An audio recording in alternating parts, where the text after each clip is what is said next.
त्यामध्ये याचाही संघर्ष करावा लागेल. म्हणून खरं राष्ट्रगीत वंदे मातरम असलं पाहिजे. वंदे मातरम सुजलाम सुफलाम मलयज शीतलाम सस्य श्यामलाम मातरम, हे खरं राष्ट्रगीत आहे. याचं मी विश्लेषण करून थोडक्यात सांगेल आपल्याला, म्हणजे आपल्या लक्षात येईल की आपल्याशी कसा धोका होतो. आजपर्यंत होत आलेला आहे आणि अजूनही होत आहे.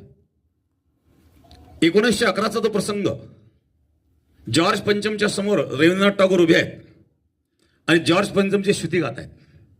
काय स्तुती गात आहेत? जन गण मन अधिनायक जय हे. कोण? जॉर्ज पंचम. ज्या जॉर्ज पंचमने भारतावर अत्याचार केले, ब्रिटिश जॉर्ज पंचम, त्या जॉर्ज पंचमची रवींद्रनाथ टागोर स्तुती करतायत आणि काय सांगतायत? जनगण मन अधिनायक जय हे. भारत भाग्य विधाता, तुम्ही भारताचे भाग्य विधाता आहात. कोण? जॉर्ज पंचम. पंजाब सिंध गुजरात मराठा हे सर्व प्रांतांची नाव आहेत. पंजाब सिंध गुजरात मराठा द्राविड उत्कल वंग विंध्य हिमाचल यमुना गंगा. काय करतायत? उच्छल जलधी तरंग.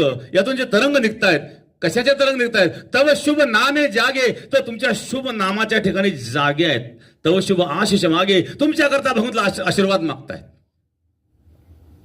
तव शुभ आशिष मागे गाये तव जय गाथा, तुमची जय जय गाथा गातायत. जनगण मंगल दायक जय हे. भारत भाग्य विधाता, या भारताचे तुम्ही भाग्य विधाता आहात. अशा प्रकारची स्तुती ही जॉर्ज पंचमची रवींद्रनाथ टागोर यांनी केलेली आहेत. इथं राष्ट्राला संबोधन एकही शब्द नाही. आता कदाचित माझ्या या शब्दावर काही लोक ऑब्जेक्शन घेतील. पहा, इतिहास आहे, शोधा तुम्ही इतिहास. हे शब्द माझे नाही आहेत. रवींद्रनाथ टागोर यांचे फार मोठं कार्य आहे. रवींद्रनाथ टागोरांनी शिक्षण संस्थेमध्ये मोठं कार्य केलं. पण एक लक्षात ठेवा, आजही शिक्षण संस्था चालवणारे जे लोक असतात ना, त्यांना राजनीतीबरोबर समतोल राखावा लागतो, तर ते शिक्षण चालतं. ब्रिटिश काळामध्ये ज्यांनी भारतावर राज्य केलं, त्या काळामध्ये ज्यांनी शिक्षण संस्था चालवल्या, त्यांना ब्रिटिशांना धरून चालवावं लागत होतं आणि म्हणून त्यांनी ब्रिटिशांची स्तुती केलेली आहे आणि या स्तुतीवरून त्यांना नोबेल पुरस्कार मिळालेला आहे. म्हणून खरं राष्ट्रगीत हे वंदे मातरम.